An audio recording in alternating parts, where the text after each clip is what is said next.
Hello everyone, today I will show you how to convert a PDF file to a Word file and retain page layout using Foxit PDF Editor. Open your PDF file with Foxit PDF Editor.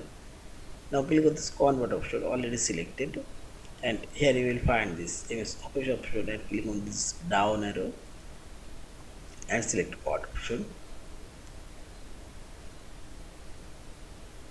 and you can rename this file,